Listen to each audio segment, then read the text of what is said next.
this is a story that Braden deconstructs an entire story. Okay, and it's important to go to every single step that he goes through to understand the whole thing, right? This is all about cycles, okay? It's about cycles of weather, cycles of economy, and cycles of human conflict, okay? This is well known to scientists and anthropologists and whoever studies humanity, right? These cycles are natural, and they are, and they are predictable, okay?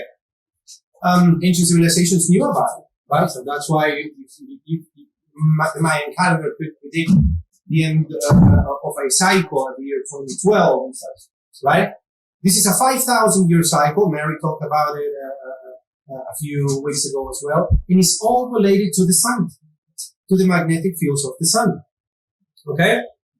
So how do we know that these cycles are true? Okay, well, because when global warming is starting to happen and the ice cap starting to melt, scientists realized, hey, we're going to lose an enormous amount of information. So they started drilling, and they say, let's try to extract as much information as possible from the soil in Antarctica, in Russia, and also many places.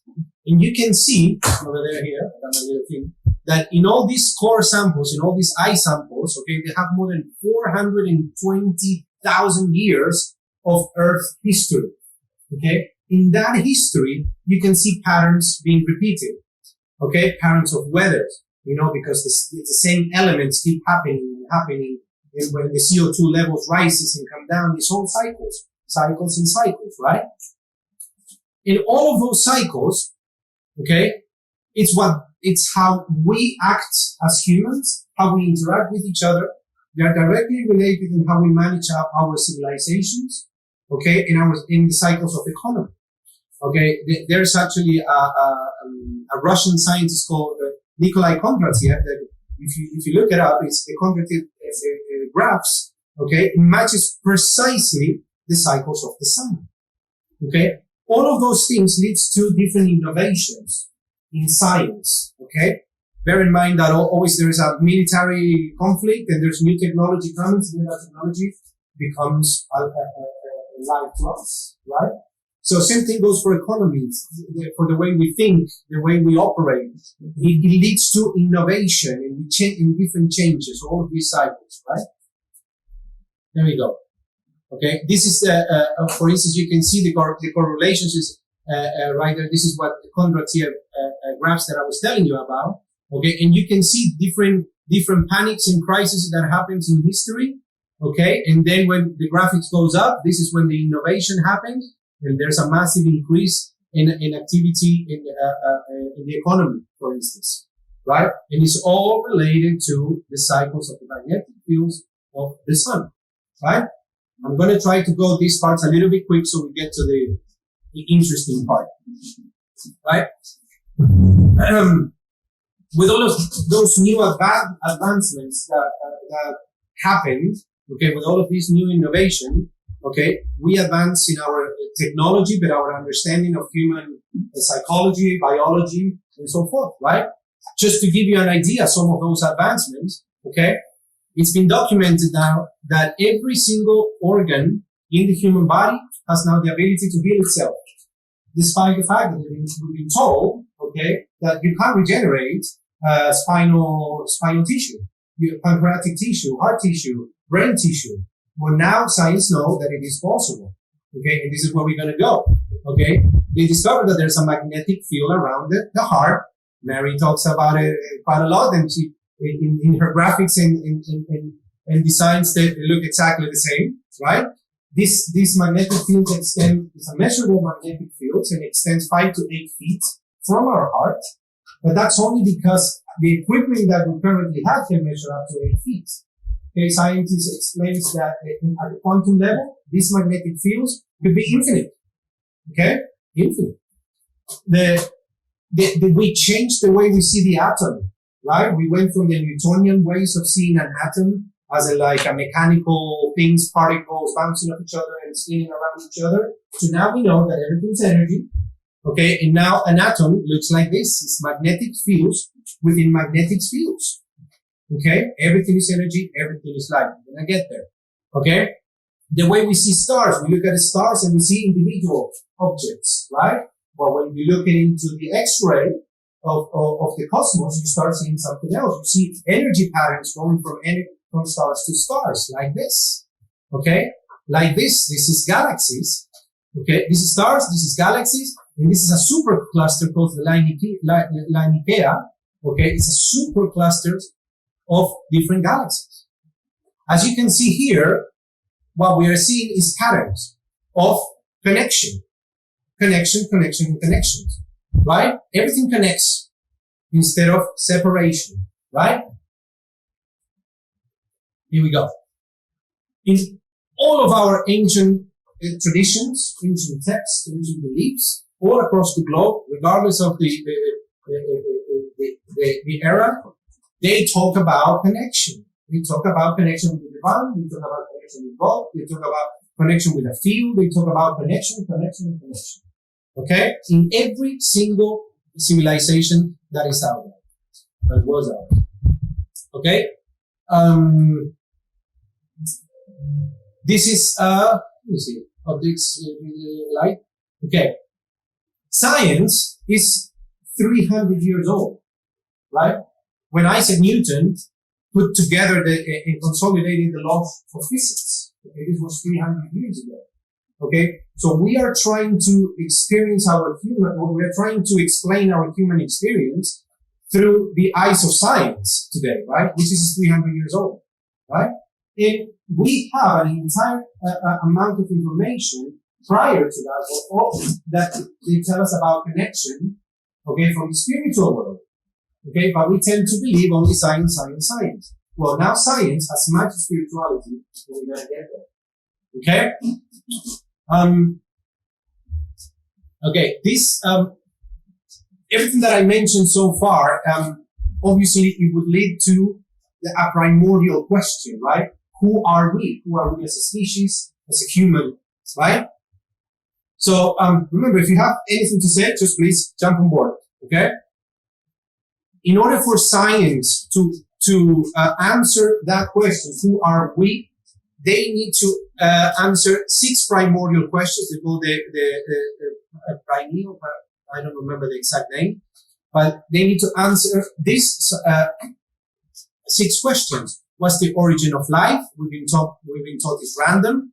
Okay, the origin of human life, we've been taught is random as well. Their relationship to our body is completely separate. We don't have a saying of what's going on, if I want to heal myself or not, and we don't have a saying. You as a doctor, you need to come and fix me, right?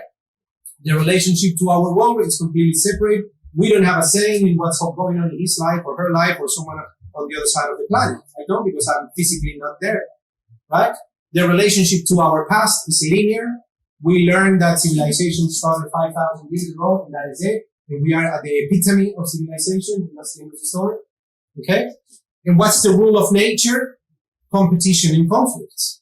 Okay? Because Darwin, in the history of evolution, went outside, saw nature, and then everyone is fighting for survival. So he expressed it as survival of the strongest, and later on it came to be survival of the fittest. So everything is based on that, on survival of the fittest. Well, now science know categorically, and this is, I'm going to explain this, so before I continue, this is all peer review science now. All of this on this other, on the new discovery areas, okay, the origin of life is not random. The origins of human life is not random, and it's fascinating. Okay, I'm going to start gene editing over here. The relationship to our body is connected. The relationship to our world is connected. The relationship to our past is cyclic. We're going to see some of that. And the rule of nature is cooperation and mutual aid. Okay, and we're going to explore pretty much all of them. Okay, and again, what's the difference between science and peer review science? This is not someone's opinion, a Karen on Facebook or my opinion. I'm just repeating information here. Okay, so I'm not a scientist. I'm just repeating this. Peer review science is when there's a theory of something, whatever it is. Okay, that theory gets put to the test, to the maximum with other scientists, and they test it, they try to break it down, they put it, they experiment, and if everyone gets to the same conclusion on that theory, then that theory gets accepted as as mainstream science. So everything we're going to talk over here is now mainstream science, peer-reviewed science. Okay, it's not fantasy. It's nothing along those lines. Okay.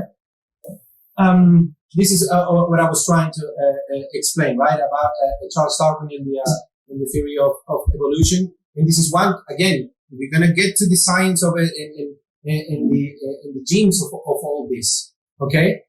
Ancient Sumer, okay, 5,000 years ago, the epitome of today's world, right?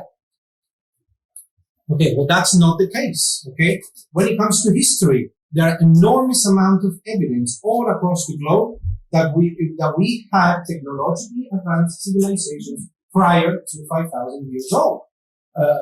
Like this is a place in northern Peru. It's the oldest advanced technological civilization in all Americas. It's called Parral. It collapsed 5,000 years ago, but it was formed 7,000 years ago. The Sphinx now, there's we can do a whole chat on the Sphinx and the pyramids, but now the Sphinx, no, because of weather erosion, so the pyramids and the Sphinx were underwater. Okay, so now the pyramids it's dated between 7,000 to 9,000 years ago, not 5. Like you go to Egypt and they will tell you it's 5,000 years ago. This is Göbekli Tepe in Turkey. Göbekli Tepe, it's a site that it was deliberately buried, okay, 12,000 years ago. Deliberately buried, okay, and there's an entire language written on stones as well. This is Yonaguni by Japan, okay, underwater, obviously, as you can see. There have been discovered over here in pyramids in Cuba, under the waters in Cuba. Pyramids are all over the world, by the way. Okay, this is Sacsayhuaman, again in Peru. Look at not only the size, but look at the structures and how the stone bends as if it would be cement. These are hardcore blocks. Sorry? What? Yeah, exactly. They can prevent not prevent earthquakes. What's the word? Earthquake proof. All of these things are fascinating. They're much larger and much complicated structures than this one. You're not gonna go with a hammer and a chisel. Now let's see if it fits. Lift it up. No, it doesn't. Let's try again. You can't lift those things. Okay. This is lighter technology, which is a laser technology, new technology. And this is all by the Amazon. Okay, complete new Mayan cities that they discover under the Amazon, completely unknown to history now. There's an entire category of what they're called UPARTs, okay, out of place objects, things that don't make sense for the time where they're supposed to in the layer of the soil where it was discovered, like the Antikythera mechanism, okay. Which is they discovered this in Greece. Okay, it's 2,000 years old. Who had the technology 2,000 years old to have a computer that can map and trace every single astronomical object that you see in the solar system? You simply don't. So this figurine over here, you can see the size, is 1.2 million years old. This little thing over here, it's a circuit. It's a circuit. It's a computer circuit that it's embedded in this rock when this rock was formed. This cannot be hoaxed, by the way. Okay? Because it's embedded when this rock was created. 250 million years old. Right?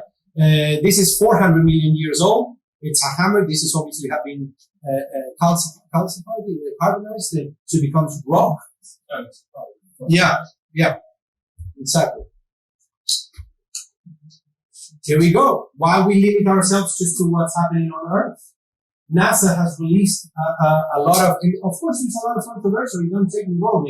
If you have someone saying this, you're gonna someone trying to debunk this.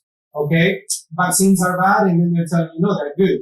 And then now we recently know that they're telling us that there's a war against people who believe in that there's a conspiracy. So now the world is going crazy, right? So there's always a debunk after debunk, right? This is all photographs from the, I don't remember the missions of the moon. It doesn't matter. But these are Clementine mission. There you go. Thank you, sir. That's my assistant. Okay. These are images from the moon. Okay. Look, you can see clearly different structures. This is kind of like an obelisk. Okay. There's a whole secrecy in the moon. That's why China and India are going back to the moon now. Whole thing going on with the moon.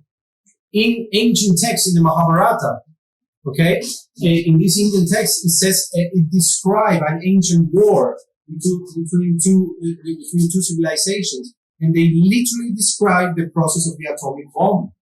They discover a crater over here, which has, this is, if I'm not wrong, is in Turkey, with massive amount of radiation. It has no trace of a meteor impact. So there's no volcanic in any way, shape, or form. So what caused this? Okay, there's vitrified stone. Vitrified, it happens when a massive amount of heat hit the rock. Okay, but it's in a rapid state. So there's a vitrified stone all over the place. Okay, there are sites where you see skeletons with a high content of radioactivity. Okay, and they are literally in a running. They were running away of something. So the evidence is all there. Even Oppenheimer, who was the guy who developed the atomic bomb, when he was interviewed, he was asked, "What does it feel to detonate the first atomic bomb?" And then he said, "Well, the first bomb in modern times, because the Mahabharata talks about the detonation of a large nuclear device. They use other type of words, not scientific words, but and the evidence is all there. It's all in their scriptures." Right? We're going to start going in, as you can see, slowly but surely we are getting somewhere. Okay? In the late 1800s, early 1900s, there was an influx on spirituality. Everything was about mediums and the ether field and all of this thing. Have you heard about the ether field? Okay, well, and they were pushing the scientific community to prove that this field was real. Okay, so the scientific community, there was a famous experiment you see here in 1987, Michelson and Morley. Okay, they were trying to measure if this field was real. Okay, so because it's an energy field, because energy is in motion. I don't understand the whole theory behind it, but movement should be able to be detected and whatnot with these different type of mirrors. Guess what the result of the experiment was? Can you tell me? Was the field real? Huh? No. The experiment failed. So categorically, they repeated the experiment a year later, and again the experiment failed. So since that moment in history, from the early 1900s, every scientific experiment and conclusion and everything was based on the idea that the field is not real. Although science took us a very long way, but now they're telling us that there is no field. There is no field. And we grew up believing that there is no field. What is the field? Well, nothing. The ether field is something that you get ridiculed if you talk in scientific communities, right? So that's what I was just saying. You see, it was the field was false. It's all separation. It's all about separation. We are not connected. But funny enough, all of our history, all of our ancestors, they always talk about a connection with something else. Let's just call it something else for us. And now, in 1996, same experiment was repeated. Obviously, there's much more knowledge. Obviously, the technology is much greater, and now the field has been detected.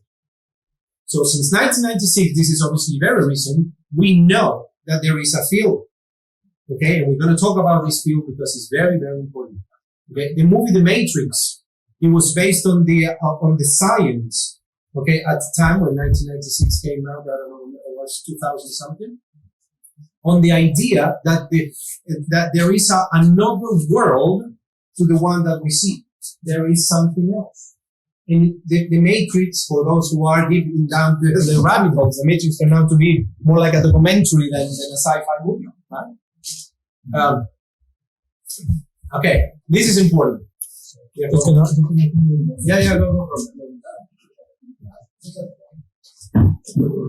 So far, are you interested or no? Yeah, keep going. Okay. So, this field, what is this field? Over here. This field is very important, okay? It's the container. It's the container of the entire universe. Everything that happened within you, this planet, galaxy, universe, happened within this field that is surrounding us, all around us, all the time. Okay? This field is this field is the bridge between our inner and outer world. Okay? We need to learn the language, how to speak to this. We're going to get there. Okay? It's the bridge between our inner and outer world. Okay? And this part over here is fundamental to understand. The field is a mirror of what we believe to be true within ourselves. Let me say it again. It mirrors exactly what you believe to be true within your heart. Okay? So I know it's complicated to understand, but we're going to decipher this because it's fundamental to understand the whole spiritual journey. So whatever basically you put in your heart, okay, it will mirror it, and basically that's the law of manifestation. Okay, you need to believe. You need to believe it. This is how you explain the placebo effect.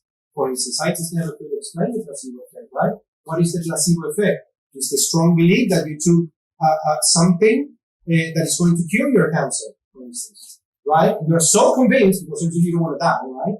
So I took the right pill. I took the right pill. Let me finish this one. So I did not took the sugar pill, and then cancer gets cured. Placebo effect is something real. What's a hypochondriac? It's a very powerful manifestator. It manifests. Oh my God! My mom suffered from breast cancer. So breast cancer. I'm going to touch that because I'm sure one day I'm going to find a lump, and one day I'm going to find a lump. Lo and behold, you find that lump because you believed in it. There is no question if the field exists or not. The question is how deeply are we connected, and what does it mean to us to have this field? Because remember, we've been brought up with the idea that for us it's just, okay, you're born, you go to work, you go to school, then you go to work, and then later on you retire, you enjoy 5 years of your life, and probably then you die. That's the whole thing in a nutshell, right? That's what we've been all taught to believe one way or the other. Okay, even if you had all the type of different religious backgrounds or whatnot. What does it mean to have this field? There's a technology out there that we're not using, right? We're not using this technology. Enters quantum entanglement. And this is why it's so powerful to understand the implications of how science can go this deep. When this field wasn't approved by the community in the early 1900s, it's because it didn't have the knowledge and the technology to explore quantum fields. Now we do. This is very recent type of information within the last decade or so. And they made an experiment. It's called the twin photon experiment. And tell me if this is not interesting, especially for what we said a second ago about the neuron. We are made out of atoms, right? And every atom is made out of smaller particles. And the more you analyze those particles, they become energy, right? Energy is light, right? Frequency. So it's only logical that throughout all of these experiments that we're going to mention over here, they used photons, which is particles of light, correct? Right? If someone is not understanding, please tell me. So I'm trying to rephrase it, right? So they grab a photon, which is what we are made of, okay? And they split the photon in half, okay? To make sure now we have two identical photons, absolutely identical photons. And then they shoot this photon through fiber or optic cables. We shoot this photon 7 miles that way, and this photon 7 miles the other way. So now the photons were linked together once in the same, they were exactly the same, and now they are 14 miles apart. Okay, and the experiment was that they were changing the properties of one of the photons. Okay, let's say they were changing the electrical charge of this photon, and instantaneously and without delay, this other photon, 14 miles apart, it was changing the electrical charge as well, as if for an act of magic. And without delay, and I'm going to explain why it's so important that without delay. Let's say with this photon was spinning this way, and this photon was responding the same way, in the same direction. As soon as they changed the direction to this photon, to let's say the other direction, this photon started spinning exactly in the same direction. It was mirroring this other photon. And why it's so important to understand that there is no delay? In the conventional way of thinking, the Newtonian way of thinking, if I'm going to create an effect on a machine or something on the other side of the room, there has to be a connection, right? Either through a cable or through or wireless. But there is a connection. And even that connection travels at the speed of light. That speed of light can be measured. Yes or no? Yeah. So it means that there is a delay. Even if it is microscopic, but there is a delay. So this is the Newtonian way of thinking. But this is without delay. So how come something be absolutely mirrored without delay? Because that's the property of the field. Okay? It's one of the properties of the field. It mirrors. It mirrors. Okay? We're going to get deeper into all of this. Okay? The conclusion of the whole experiment, and I know some of you over there are going to be like saying, oh, this is quackery, or this is fake, or this is that. And there are many theories, but I'm just explaining what Braden is saying, and you try to resonate with whatever resonates with you, right? Scientists know that the universe is expanding. So if the universe is expanding, if you reverse all the trajectory and you follow the mathematics, it becomes to one point in time, which is called the singularity. The singularity is when the Big Bang happened, okay? And if you take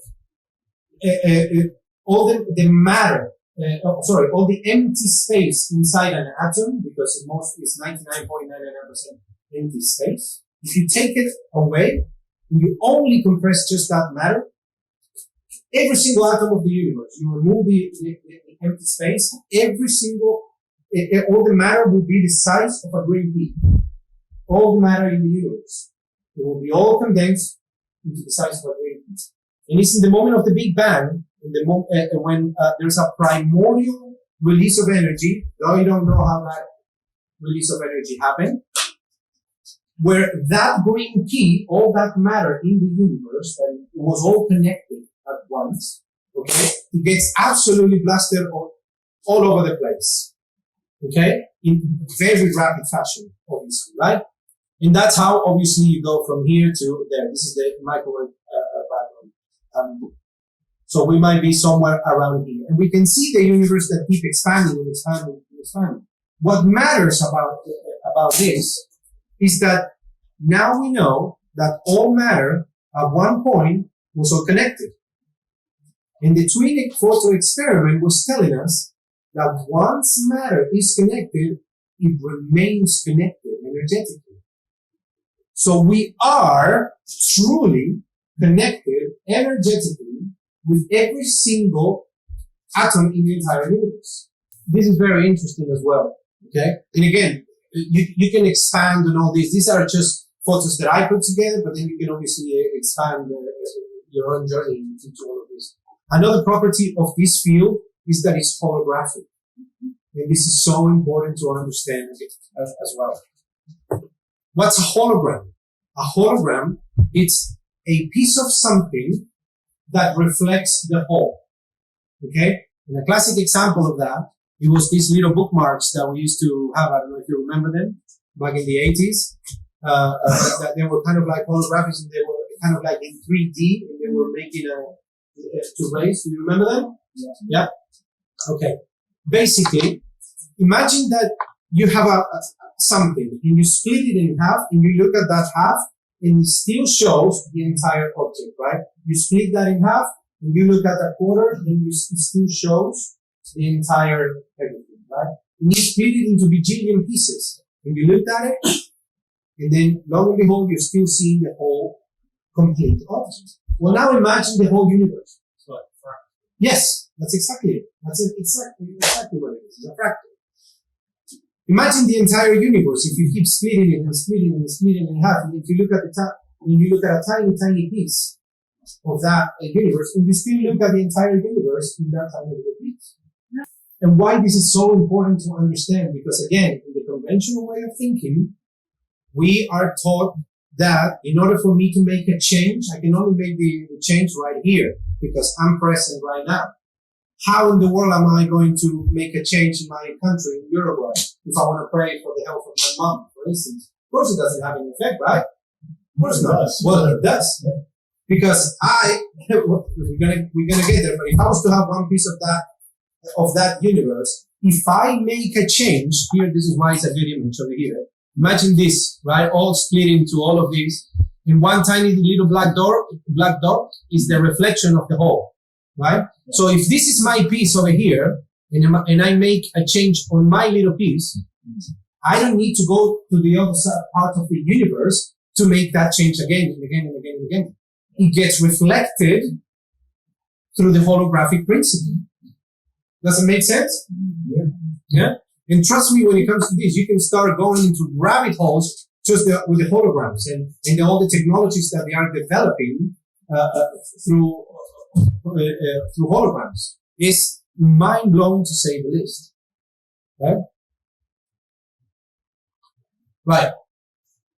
This is fascinating again. We're going to go through a few experiments so you get the idea. Right? This is actual photos of the experiments. This over here. They put this container, this glass container, and they put they created a vacuum inside this container. And when they looked at it, they know that the photons were still remaining in particles of light.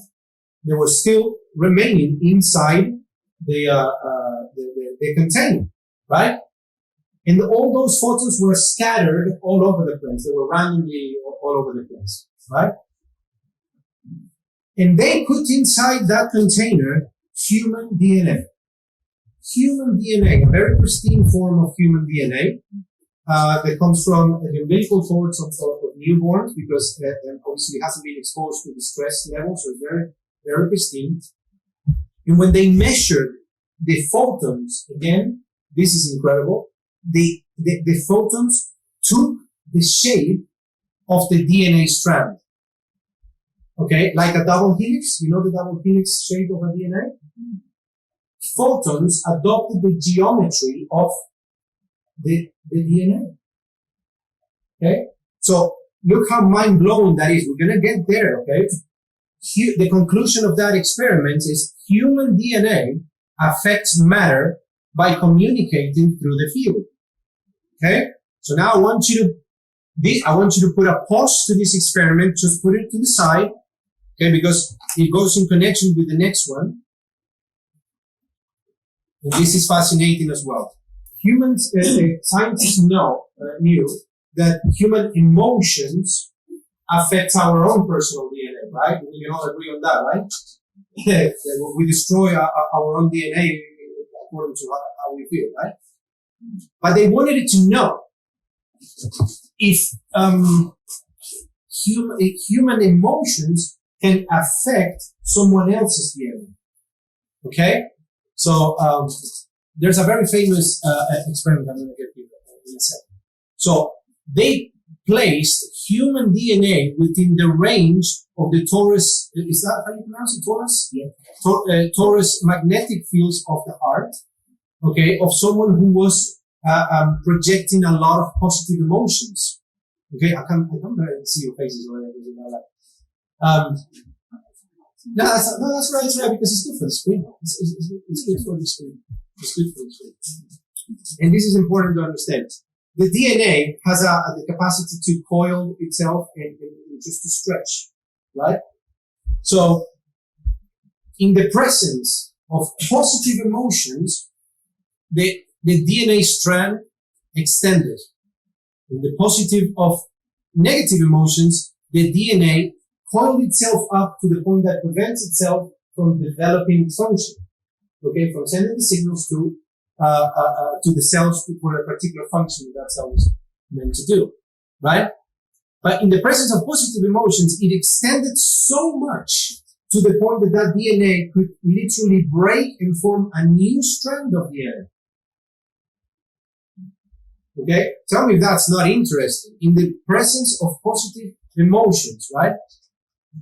The conclusion was human emotions changes DNA. Human emotions changes DNA. There's a very famous experiment with a scientist called Masaru Emoto. You can look it up, and you can do it at home probably. You put 2 jars, let's say it's called the rice experiment. You put 2 jars of cooked rice, and then in one you project all the negative energies you want. I hate you, you're stupid, you're ugly, I hate you. And in the other one, I love you, you're beautiful, you're perfect. And lo and behold, within the same amount of time, one started developing mold much quicker than the other. Okay? This is a very famous experiment. So again, to show that human emotions affect DNA. Right? So, now let's connect the 2 experiments. Human emotions changes DNA, right? We just looked into that experiment. And the other one was DNA changes matter. Yes, remember how the DNA took the shape of the photons took the shape of the double helix. So if you take the middle part of this equation is the DNA. If you simplify the equation, human emotions changes matter.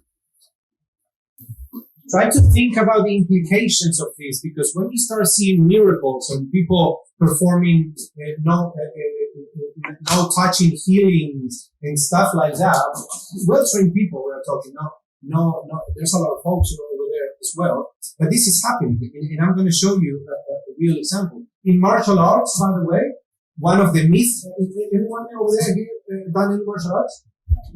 You obviously heard in martial arts that there are no touch punches, and I can punch you with my energy and the chi and all of these shenanigans for today's world, right? What do you think it is?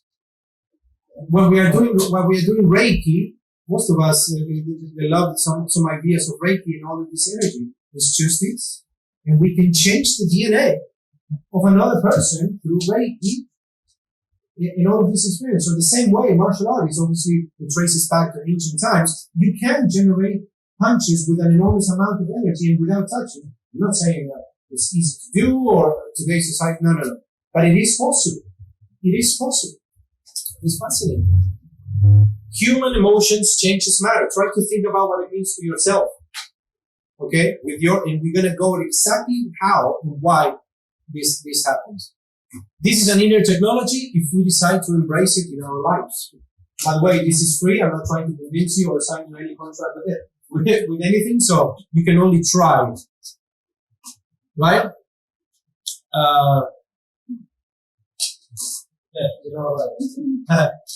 Enter another experiment. Okay, and we're gonna stop in a minute with all of these experiments. Don't worry. Okay, it's called the double slit experiment. Okay, very famous experiment. This is a barrier with 2 openings. Okay, you can see it here as well. And this is they shoot particles of light, again, photons, through this barrier.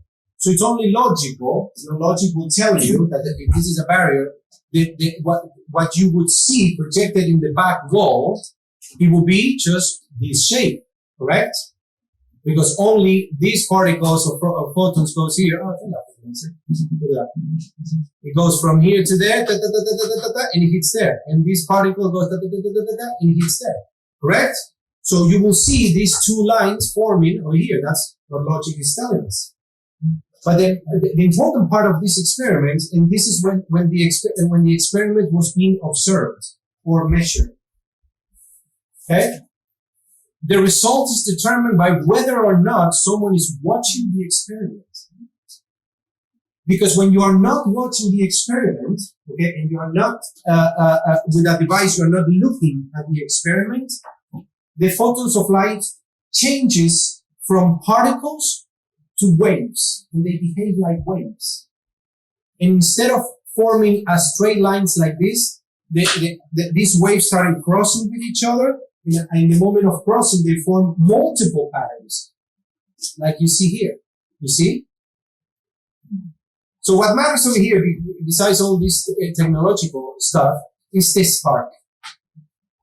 Reality changes according to if we are looking at it or not. The implication as well is so important because the greater the amount of watching, the greater the effects. So imagine if all of us collectively, we put our intentions and we look at this, so it means we are going to affect that reality even further, even more profound. Okay? There's a very, there's not a quote, it's in the sutras, in the Buddhist tradition, it says, reality exists only where the mind creates the focus. Okay? Which is exactly what we were talking over here. Look, reality as we expected it, it's only created when we put the focus. But reality is not the same when we are not putting the focus. Does it make sense? Yeah. Yeah? So you start seeing the correlationship of ancient traditions, ancient knowledge, all of these things, right? If they describe the world and the universe with their words, okay, which they are completely different ones than ours, completely different ones. But they experience the same things. And that changes things of how we see ourselves and how we perceive the world and how we interact with the universe. Albert Einstein said that we are observers of the universe. We're just here at a passing moment and we just need to observe what's going on and make the best out of it. Well, a colleague of his, okay, John Wheeler, because he understood these other type of sequences that are happening with life and whatnot, okay, now he realizes that we are participators in this universe. We are, you heard it a million times, Mary says it, we are what? Creators, right? Aren't we creators, Mary? That's you over there, right? Yeah. We are creators. This is a tool. It's giving us a tool. Gregg Braden talks about a story, okay? This is not scientifically proven because it cannot be proved, but it's just a real example in real life. We all heard about praying rain, right? We all hear about that, and he tells a story that because he has some Cherokee descendants, so he has friends in the northern New Mexico communities of indigenous people and whatnot. One of his friends invited him just to go and pray rain.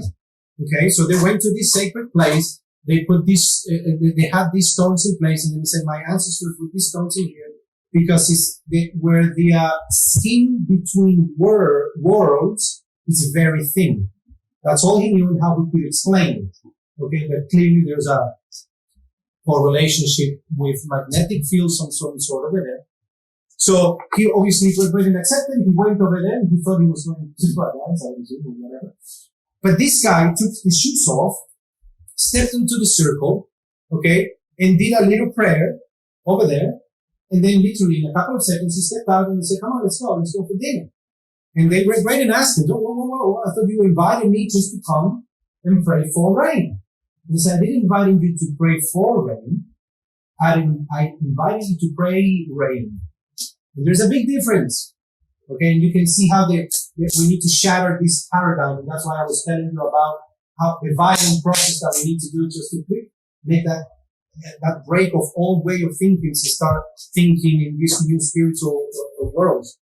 Because there's a huge difference of, let me go back.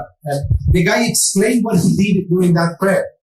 Okay, Mary, we're going to talk a lot with Mary's in particular, because I so happen that she knows a lot about this stuff as well.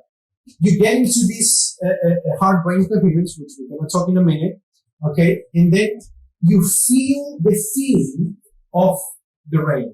You need to feel the rain. You don't need to ask, please, God, send me the rain. Please send me the, no. It doesn't work like that. The language that you talk to this field is from your heart, not from your brain. You talk from your heart and you feel the rain. You smell the grass. You feel the rains all over you. You feel the freshness, the cold. You feel the mud in your feet. That's what this guy was described. And then he said, thank you, because in the moment you close that statement with a thank you, you're stating that it already happened. Does it make sense? Right? Oh, thank you for doing this because you already done it for me. So this is how you talk to this field. We're going to get more into that. And there's a huge difference into working towards an outcome, okay, or beginning as if the outcome already happened, right? That's why I put this image of this guy, okay? You can go to the gym all you want, right? I've just used a very basic example. But if you don't believe that you're getting stronger, faster, and slimmer, and healthier, you're not going to do it. You can waste all the money in the world, but you're not going to get stronger, faster, or everything that you're trying to achieve if you don't believe that you're doing it, correct? They went back to the village, and lo and behold, that rain actually happened. A torrential, what's the word? Torrential rain happened.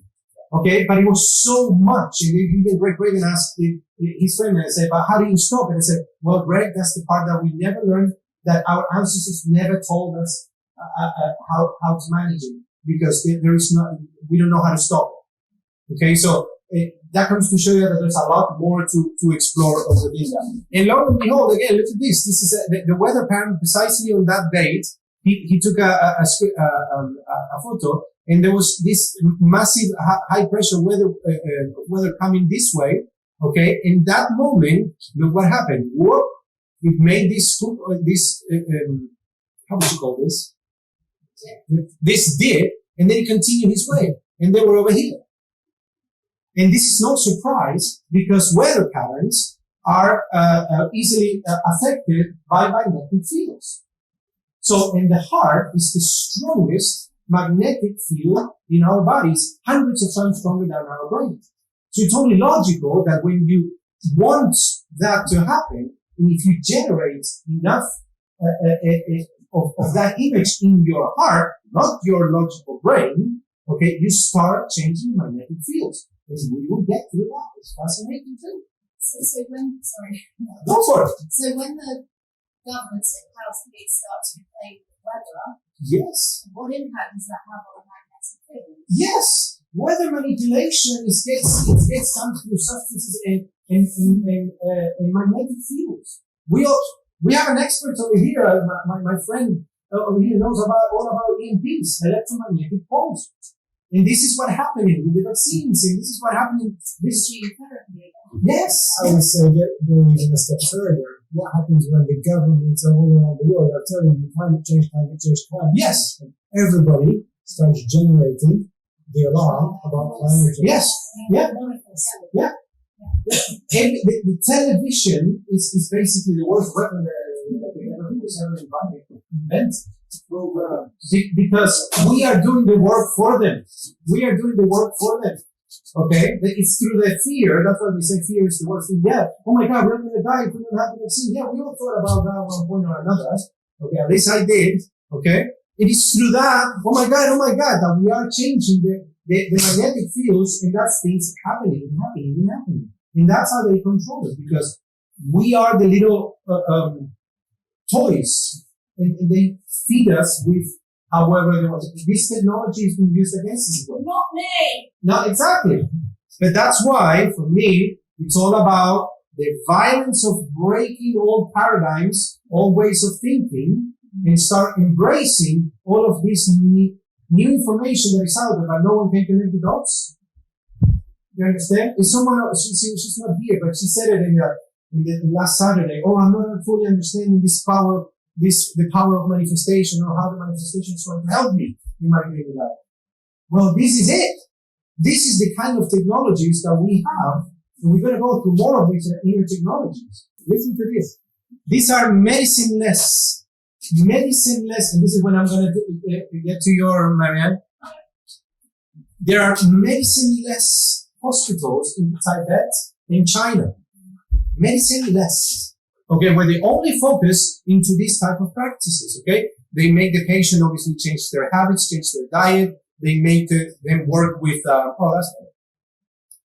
they make them work with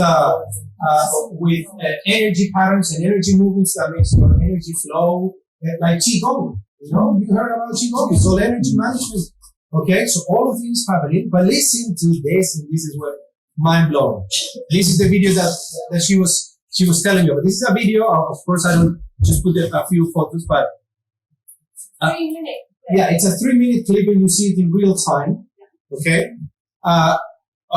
where this woman has in bladder cancer, inoperable. Is that the word? Inoperable. Inoperable tumor, and you can see it here.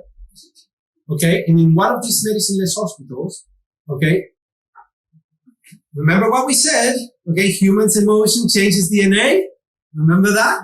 Okay, well, here you have it in practice. And then in 3 minutes, this guy literally goes like this, and starts waving his hand. And then in real time, in 3 minutes, you see the tumor on the other side of the screen disappearing, completely disappearing. And then Chelsea, already.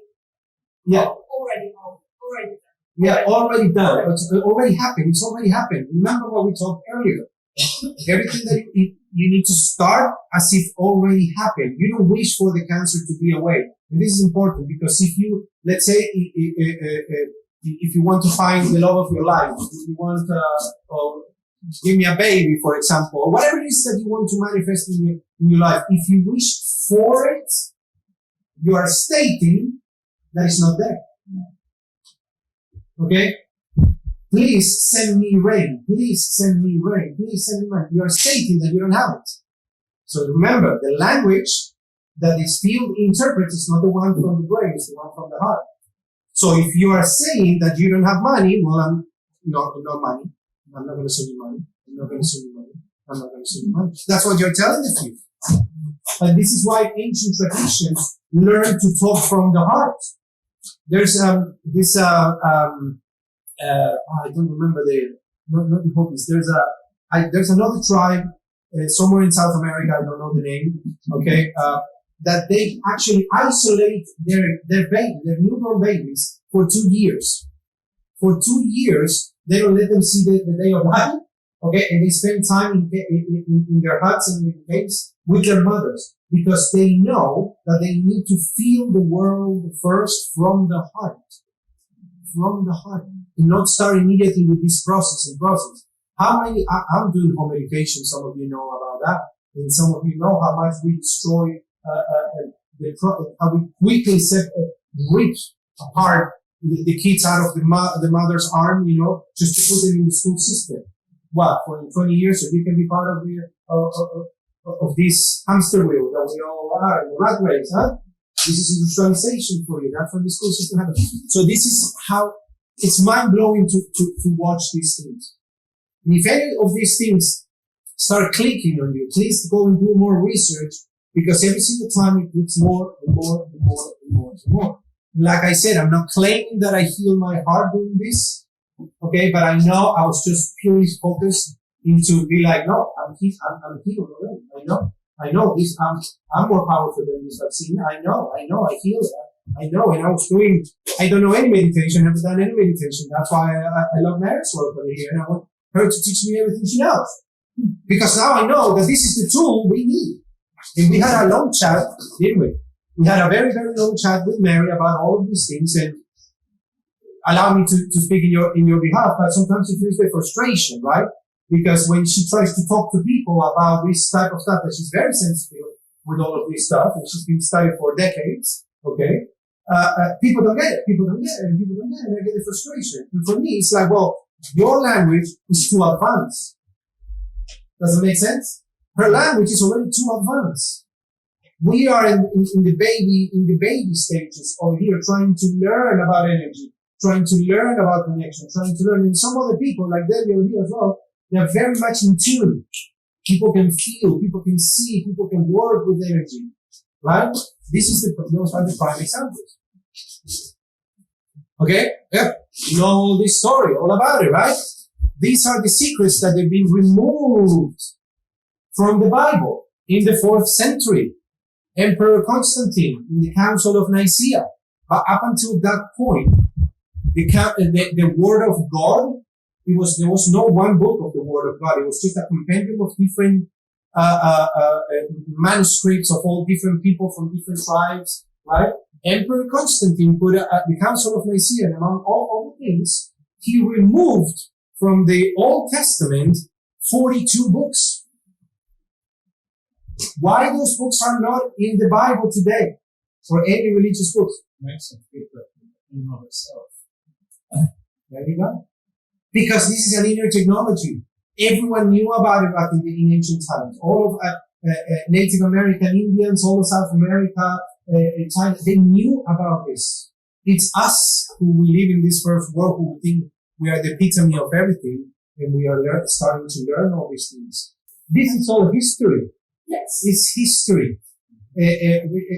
Reincarnation, enlightenment, heartbreak. These are all just biological process of the human body.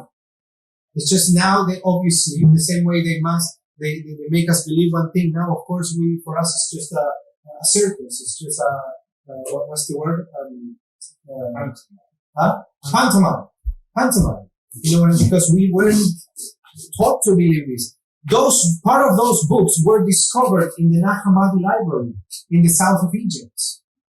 Okay, and then later on were incorporated in the book. So, in the Bible. You are all familiar with ask and you shall receive, right? You're all familiar because now it has been introduced back into the Bible. But when you translate from the original Aramaic, look at the difference of what it says from when you translate it from the original text.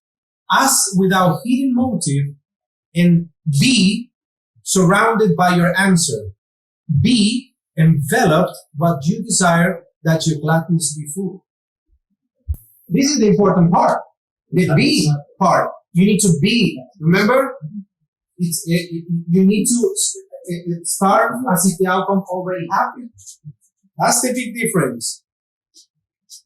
Okay? Charles Darwin is going to move into something else now here. Charles Darwin, in The Origin of Species, in the book, says that the evolution happened, okay, during small changes during long periods of time, correct? That's how we've been taught to believe. Well, now science knows that that's not, evolution is true for certain species, but it's not true for human origins. Okay? All of the, up until the 1800s, all of the important questions of life, okay, what's God, who are we, every important question in life came from the church. It was church giving us all these answers. And Charles Darwin was the first one saying like, hey, we need to have a scientific approach to life. And that's the first one he proposed. And even he stated it, that, this is this is a theory, okay? And then if there was to find only one example where the criteria that he described on The Origin of Species does not apply, his entire theory will fall apart.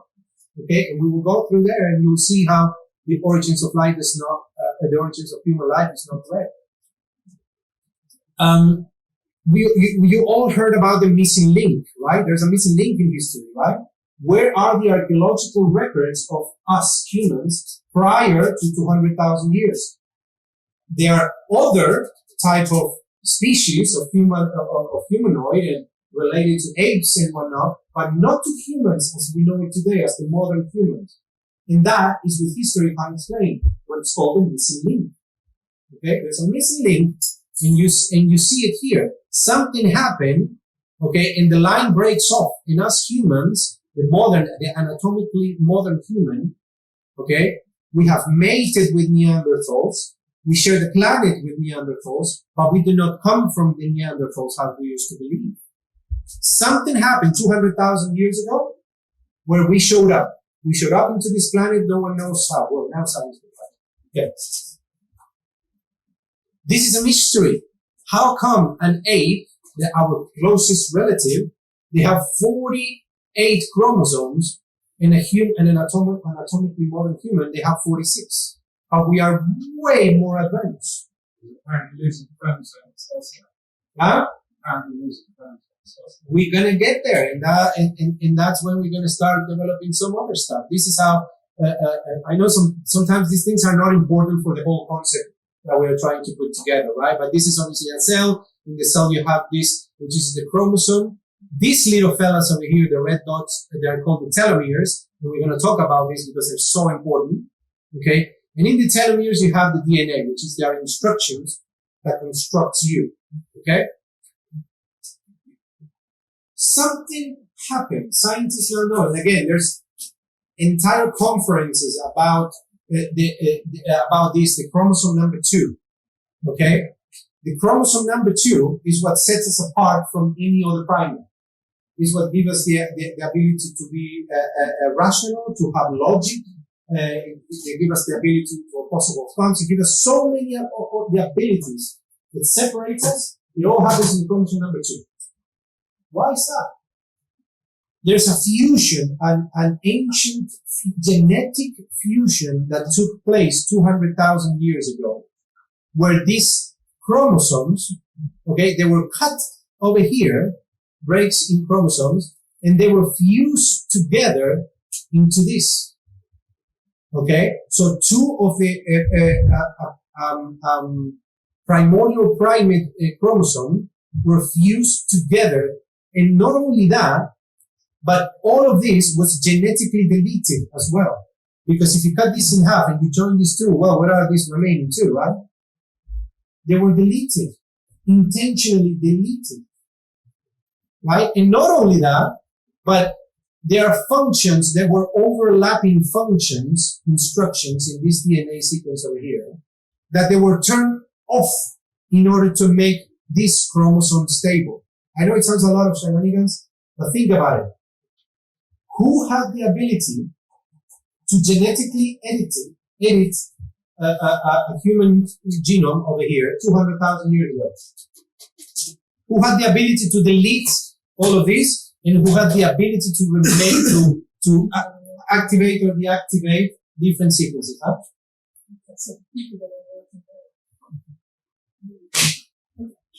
You open a can of worms over here, a can of worms.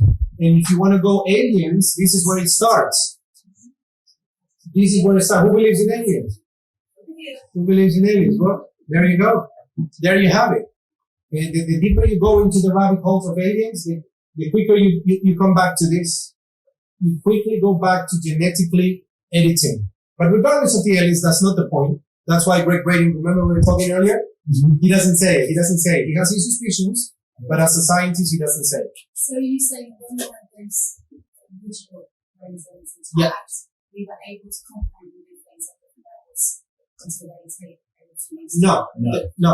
They used to count and have overlaps. Yes. We were improved. We were improved genetically from another primate. So that's the missing link. Yes. And we're going to get to that so you can understand the powers that we have inside of us. So now the traditional line of thinking, you have creationism, or what's the other one? Evolution or creationism, right? It's either evolution, that we happen from an amoeba, start evolving into slow processes, or an intervention of the divine, right? There's a third option that is called the intelligent design. It could be God.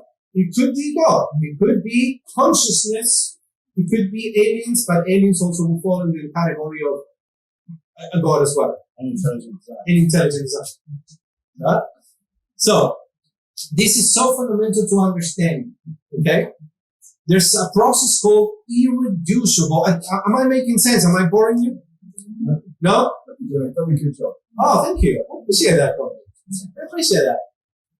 There is a concept called irreducible complexity that states that, I can't quote it, but in order for something to work, all parts of that whole needs to be present at the same time.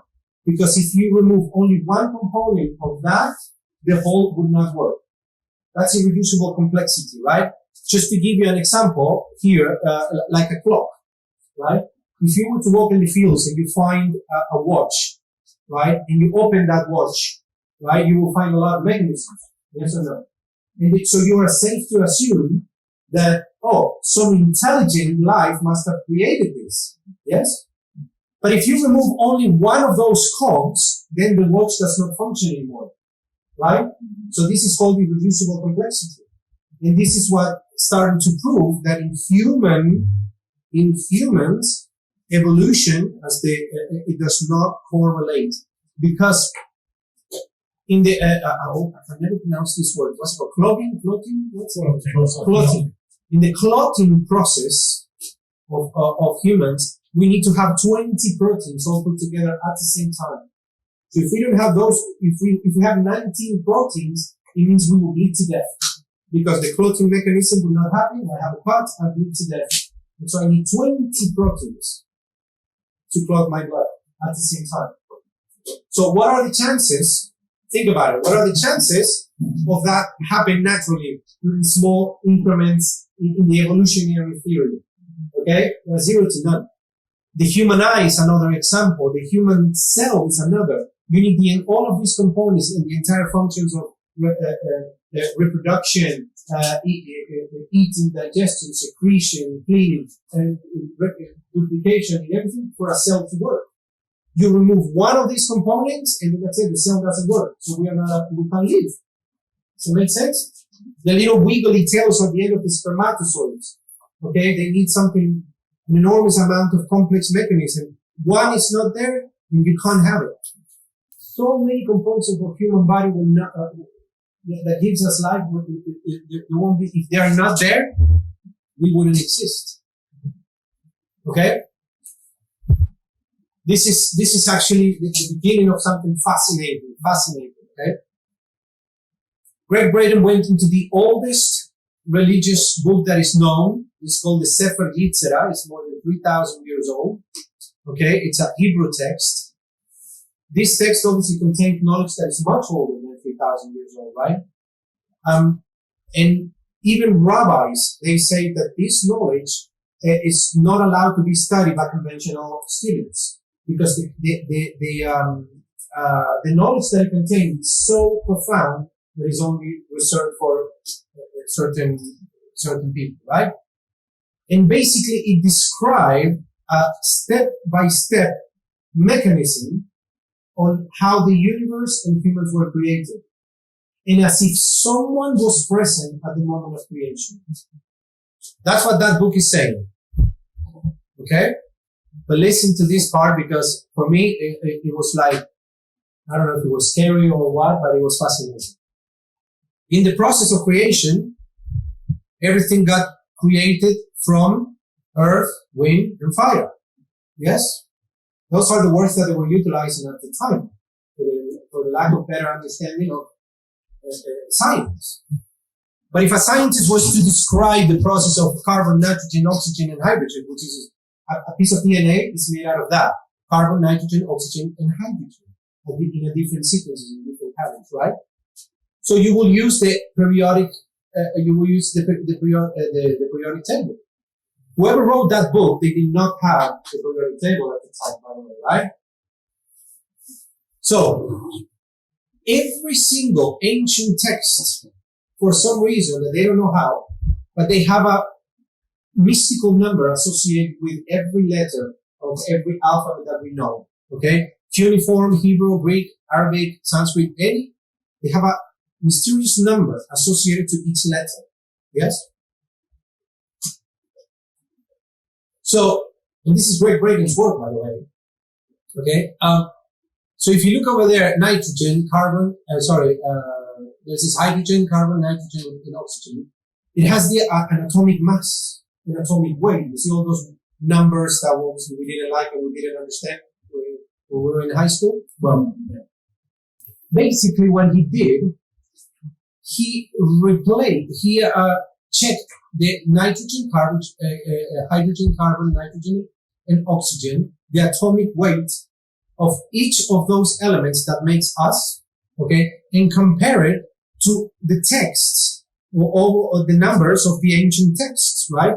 And lo and behold, the mystical number matches the atomic weight of those elements. Are you following me over there? So it means that now you can transpolate, right? You can transpolate instead of seeing the DNA.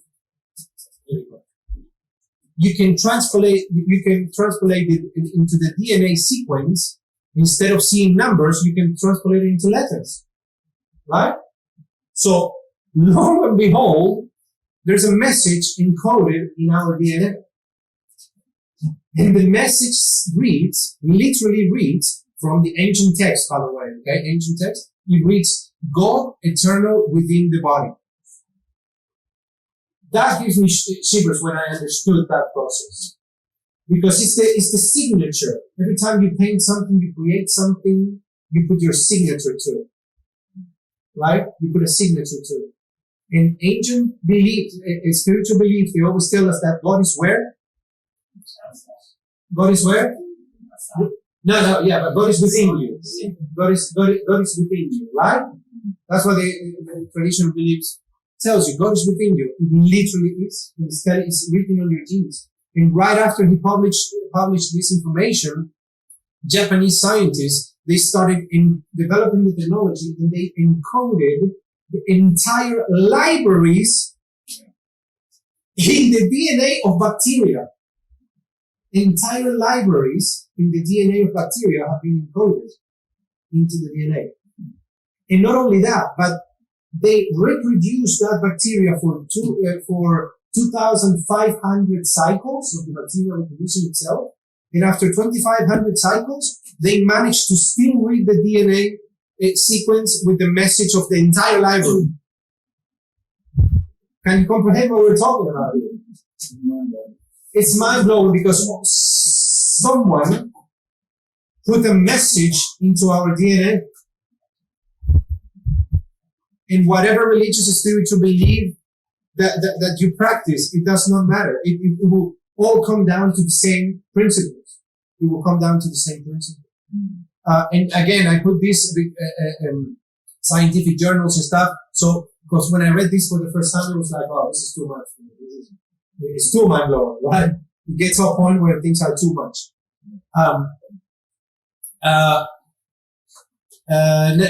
Nature never overendows a species beyond the needs of everyday life. Mary says that with another words. You say something like, we are giving. Exactly. Okay? This is an important process because nature never gives you extra of what you currently need. And 60-70% of our genes are dormant. They've been switched off. 60-70% of our genes. Why is that? It means that we are capable of more. In the process of that we are going now, in this separation of society that we're going now, you see, even the bullshit behind the world that is out there, and the new awakening people, let's say it out loud, right? We need this new genetics to be turned on. In all of the process that I've been mentioning, all of this, and we're going to talk about enlightenment, incarnation, and all of these things, this is in the DNA. Those are the genes that we need to start turning on. Now we know that we can turn genetics on and off by ourselves. We've been told that it's opposite of genetics. I'm fat because my dad was fat. Now we know it's not true. We can manipulate the genetics. Okay? So when we showed up 200,000 years ago, we showed up with a brain that it was 50% larger than our nearest primate. How come? Where is the slow increments of evolution over here? There is none. We developed a complex language and complex communication like any other form of life. We developed intuition. Okay, we have an advanced neural network, and this is what we're going to start touching now. Okay, with the heart and brain coherence. Okay, they discovered 40,000 neural, cerebral-like neurons surrounding the heart. 40,000 neurons in our heart. Okay? Ancient traditions used to call it the brain in the heart, right? These 40,000 neurons, they act independently, they think independently, they store information independently, and they work independently. Okay? Those are, and here you have them. They're called neurites. Sensory neurites. That's how they're called. Okay? Tell me if this is not amazing. Heart transplants are sort of common. 5,000 more or less heart transplants happen in a year, very successfully. But it's very common that every time you transplant a heart to another person, the recipient starts having traits that they didn't have before. Yes? The traits and traits of the other person. Right? It's because these sensory neurites, they store memory. And there's a famous case of a little girl who is an 8-year-old who received a heart from a 10-year-old girl. But the recipient, this 8-year-old girl, started having nightmares. Okay, and recurring nightmares. When they went to the doctor, they say, I've done my job. This is what I'm supposed to do. This is more like a job of a psychiatrist. They went to the psychiatrist, and then the psychiatrist started realizing that the nightmares had the characteristics of a memory. Okay, so they call on a forensic artist. Okay, and he drew the entire face of what this girl was describing, this nightmare. And the nightmare was that she was chased in a forest, okay, by a man, and she falls, and then this man got on top of her, and then she saw the face of the man said a few words to her, and then the man took her life, and that's when she wakes up, right? That was her nightmare, right? But because there was now a forensic representation, this is not, by the way, it's not the real footage, I just put it over there for symbolic purposes. When they put the forensic sketch out there, lo and behold, very quickly they found a man who matched the description, right? So under pressure, that guy broke down and he confessed that yes, he was the killer of that 10-year-old girl, the one who lost the love, right? So, and he confessed, and then during trial, he mentioned the words that he said to the girl before he took her life. And those were the exact words that the 8-year-old girl remembered. And the case made headlines because it was the first time in court that it was taken as evidence. Just the heart transplant information that it was stored in this little girl's heart, it was held as valuable evidence in court.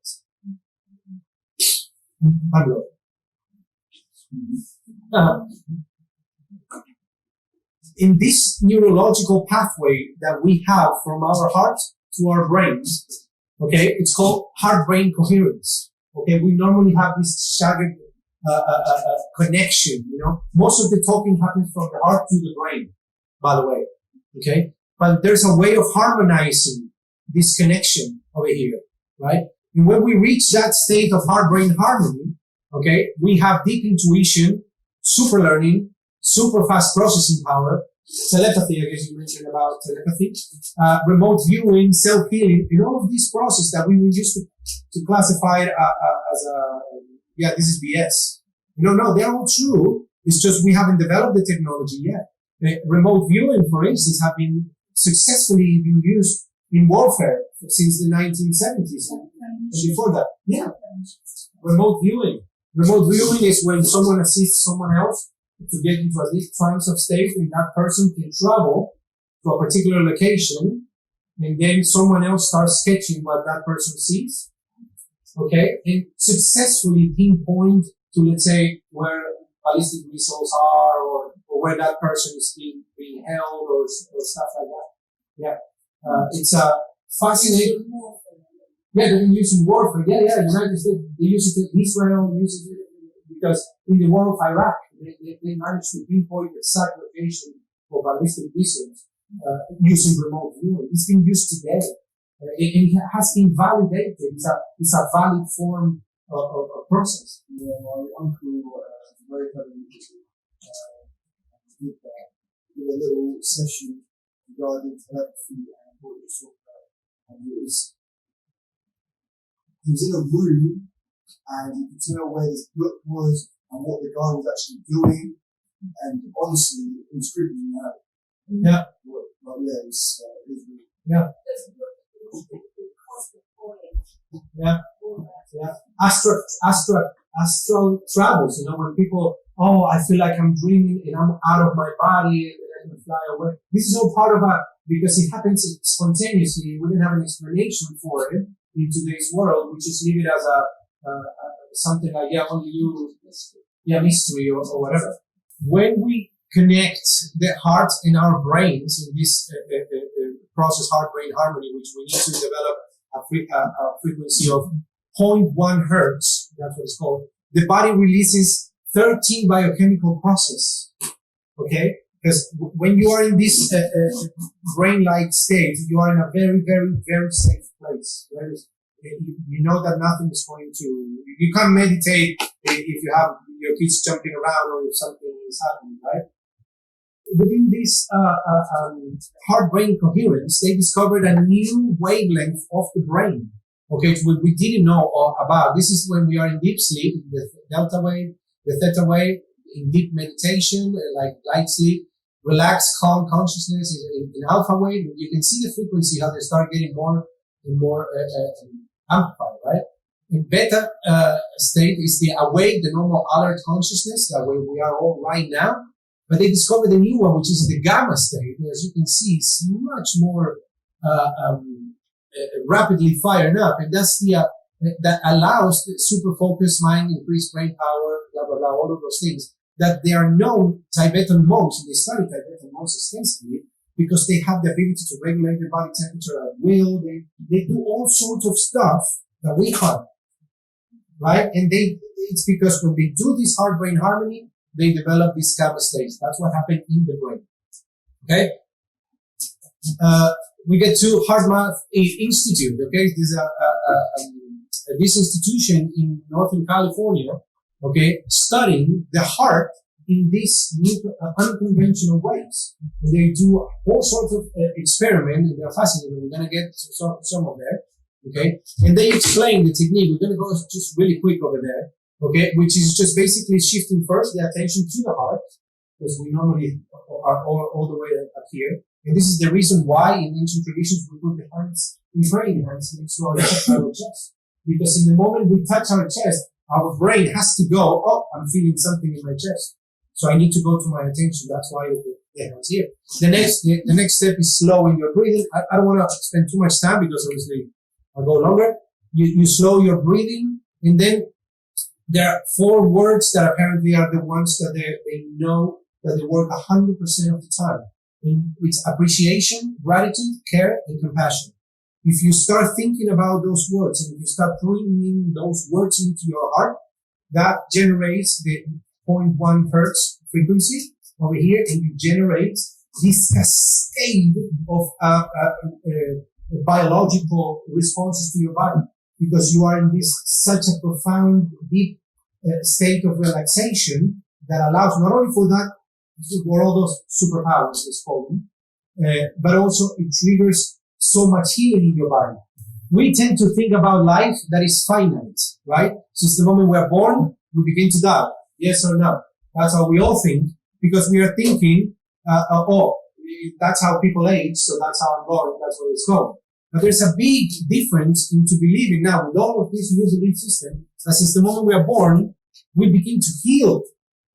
And we need to start believing into life is something that constantly replenishes itself, constantly healing, constantly healing, constantly healing.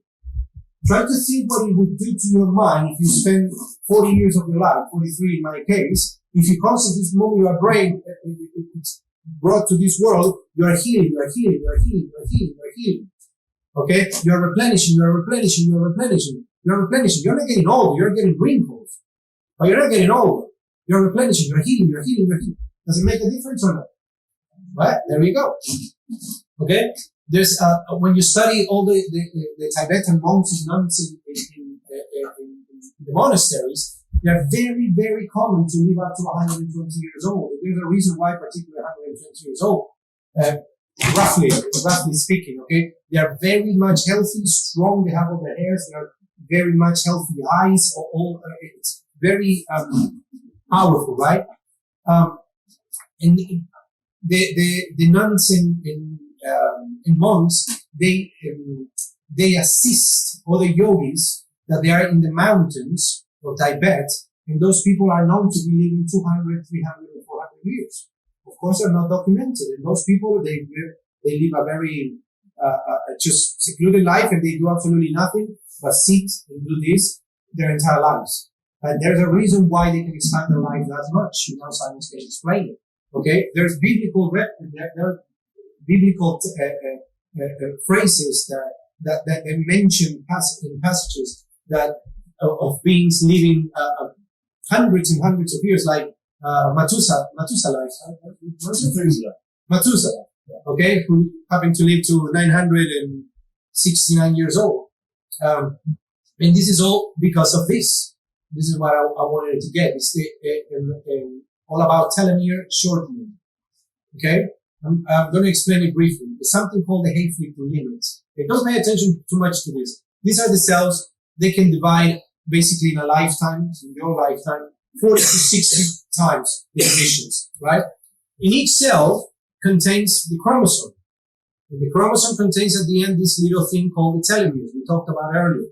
And these little telomeres acts like the shoelace of this thing over here, which prevents from the lace from, what's the word?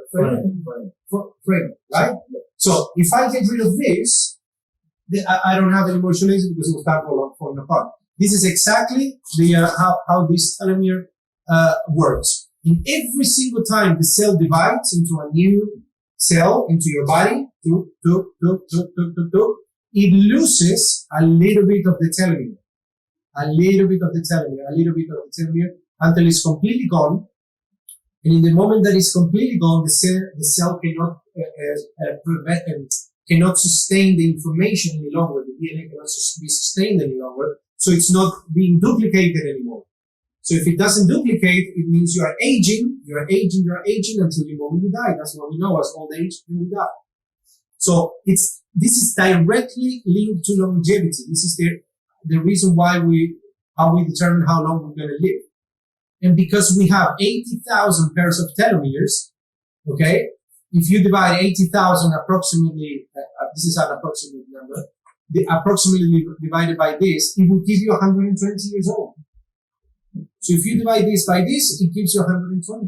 So we are literally physically wired right now to live up to 120 years old. Can we live longer? The answer is yes. Okay? And we've been talking about enzymes and whatnot. They discovered this enzyme around the telomeres, floating around the cap of that little cap. It's called the telomerase. And that comes to show you my chat. That enzyme's sole purpose is just to repair this little shoelace, right? To prevent the cell from dying. But this cell is dormant, is sleeping. How do we activate this enzyme? By doing heart-brain coherence. In the moment that we release all of these 1300 biological process, this enzyme gets activated and starts regenerating the telomere. And this is you can see it here. This is a real footage. Okay. These are the telomeres over here. Okay. And it takes about 3 days to complete the synapses. You can see look at the difference. This is anti-aging. It's not only anti-aging, it's regenerating. So we can reverse disease. We can reverse aging. And if you practice this all your entire life, like ancient people, then yes, you can live 200, 300, 400 years. What we know as civilization today, 5,000 years, is sort of happened here. Okay? It's the last 5,000 years. Okay? Prior to 5,000 years, there have been discovered other civilizations, which actually even reached the Ice Age. But the important thing about this is that there are no records of warfare prior to 5,000 years. There are no weapons. There are no mass graves. There are no mutilations. There are no walls or fortified walls of any kind It's all open structures. So it means that the prior cycle, remember we were talking about the cycles? Well, the prior cycle was the gold era of humans. It was the gold era for all this ancient knowledge. There are 2 satellites going around the planet right now that the sole purpose is to monitor the magnetic fields of the Earth. Okay? It took a tragedy to understand how much connection we have with the magnetic fields of the Earth ourselves. These are the graphics, right? But there was a massive spike over here, as you can see. Can you guess when that spike happened? 9/11. 15 minutes after 9/11, there was a massive spike in change of the magnetic fields of the Earth. Okay? Because it took 15 minutes, more or less, for the entire planet to find out what was happening. Remember how massive it was. So at that time, we all had experienced a heart-based emotion. Oh my God, the terror, the sadness, all of these emotions, all collectively, all at once, at the same time. It has never been done. It never happened before. But because they were monitoring the magnetic fields of the Earth, they discovered that. So they started thinking, like, can we duplicate the effects of changing the magnetic fields of the Earth without a tragedy? And the answer is yes. The HeartMath Institute, they started to develop an initiative that is called the Global Coherence Initiative. You can go look it up in the web and start joining all these groups and stuff because it's fascinating. Dan knows all about it. Okay, which the goal is to unite millions of people from various beliefs and cultures to shift global consciousness from instability and chaos to balance and cooperation. Okay, in Japan, I don't know if it's Japan, Thailand, I don't remember, but they do as a practice, as a year, they make the kids in school to meditate for a certain period of time, and the crimes during an entire month, the crime rates drop massively. So because all these kids are meditating towards the same goal. So that's what I was going to ask you. If you can, in your group of meditation, if you can actually do it, but instead of randomly us doing our own meditations and whatnot, setting the intention towards something. If there's 15 people over here, well, the 15 of us setting the intention to whatever it is that, yeah, exactly. Just to go along this line. There are 5 sensors around the world, just to give you an idea. One is in the UK that is monitoring the heart-brain coherence of people. Marion over there, we're not going to be able to do it because of time, I guess. But you have a little monitor that you can connect to yourself, and there's a little application on your phone that measures everything. And then, in the moment you are connected to the application and doing your heart-brain coherence, they can see how many people around the world are connected, and they can measure the magnetic fields of the Earth. Yeah, it's fantastic. So we do have an impact on what's happening on the planet Earth. Okay?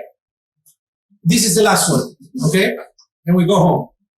The process of enlightenment, the process of illumination, ascension, however you want to call it. Okay? It's very well known in the Buddhist tradition, right? The word secret actually comes from the word secretion. Some of you might have heard about the ointment, right? The sacred ointment, right? This is a biological process, and you can go and look it up, and you have all the doctors talking about it. It's not, again, esoteric beliefs. It's all about the activation of the pineal gland. Okay? This is the eyes of Horus, very well known in Egyptian culture. And this is the transversal cut of a brain, and that's the pineal gland over there. Tell me if that doesn't look exactly the same. Egyptians knew about the activation of the pineal gland. Look, in Genesis, I'm not a religious person, never read a book, but it says, Jacob named the place Peniel, if that's how you pronounce it, Pineal, because he said, I saw God face to face and lived to tell the story. And this is all a biological process. Every day we produce in our brain, an area of our brain called claustrum, okay? we produce a water substance, kind of like an oil. That's the sacred oil that ancient cultures work on preserving all the time. And that fluid travels all throughout our spine. Okay, it travels all the way down to the sacrum. Okay, and that's where the story of Santa Claus, because Santa Claus comes down the chimney to bring the gifts of life. Okay, the claustrum, Santa Claus, comes down the chimney to bring the gifts of life. It travels down to the vagus nerve. The vagus nerve is the one that feeds all of these major organs in the body, and is known as the tree of life. Right? So this oil, when it gets to the sacrum, it fertilizes, like it transforms kind of like into a seed. And that oil seed type of thing is what we are supposed to raise the vibrational state of that oil through meditation and practices. And that's why abstinence is so popular in religious beliefs, because all of the organs over here, obviously, they are related with Reaction. with greed, with anger, with power. All of those energies are over here. So that's why we need to elevate that sacred oil and that abstinence. That's one of the processes. So sacred is called the sacrum. So all of this starts going up. The whole process takes about a year, if done correctly. Okay, and it comes back up in the. Mary knows about this, right? Look, this is the I guess it's what's it called? Ida and Pingala. They are meridians. Yes. And then you've got Shoshona, which is Yeah. the actual spinal point. Yes, exactly. Well, these are biological processes again, and it travels all the way back. And every time they crisscross like this, it's a chakra. It's one of the centers of energy, okay, that we have over here. And it travels all the way back through these canals, if you want to call it, okay, through the 33 vertebrae. I don't know if you can associate that number to the age of Christ or not. To the 33 vertebrae, okay, until it reaches the thalamus. Okay, it reaches the thalamus, and in the thalamus, guess what happens to that oil? It gets dormant for 3 days. Yeah, at the moment that crosses the thalamus, crosses crucifixion. Does it ring a bell? It rings a bell or not? So it gets dormant for 2.5 days, and then it gets back up again until it reaches the pineal gland. The pineal gland is it's a little gland that it's like this. It comes from the shape of a pine, and you'll get there in a second. And in the moment that reaches the pineal gland, DMT gets released, an enormous amount of DMT. You know what DMT is? Dimethyltryptamine. Dimethyltryptamine is the highest known hallucinogenic known to man. We have it in our body. People in shamanic cultures, they call it ayahuasca, peyote, and so many things. But we have it within our body. And the moment it reaches the pineal gland, is the activation of the pineal gland, and we see everything as enlightened. We see reality completely differently. Because we ascended. We don't see ourselves as flesh and blood. Flesh and blood. You understand?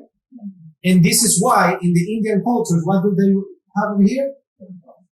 They have the third eye. So everywhere you look in ancient history, it's all down to a pine. Look at the pine. Look at the pine. These are the gods giving the pine. The pine cone. It is in the Vatican. Go and Google it and watch it, because it's fascinating. It's all about the pine. Yeah, the pineal gland. And that is the secret. Even in the Sistine Chapel, you see the representations when God meets Adam. You know, it's all a representation of the brain in all the different aspects of the brain, how the activation of the pineal gland, and there you have it. And that's the secret of spirituality. That's the real true secret of spirituality, in all the tools that we can have for ourselves just to catapult us to another level. Since you mentioned since we're born, the entire process of an embryo, the embryo gets developed fundamentally starting from the pineal gland, and every organ gets developed from the cerebral spinal fluid. So it's the absolutely most primordial thing to understand. All of these technologies, they are technologies. This is spirituality. Okay, it's biology for you, it's science for you. Okay, yes, people encoded it with books in different ways, in different formats, in different language, but all that information was translated, was withdrawn from us. So that's why we believe why we all separate, and we depend on the church, we depend on the Pope, we depend on the institution, we depend on the governments just to look after us because I can't do it on my own. Yeah. Thank you very much.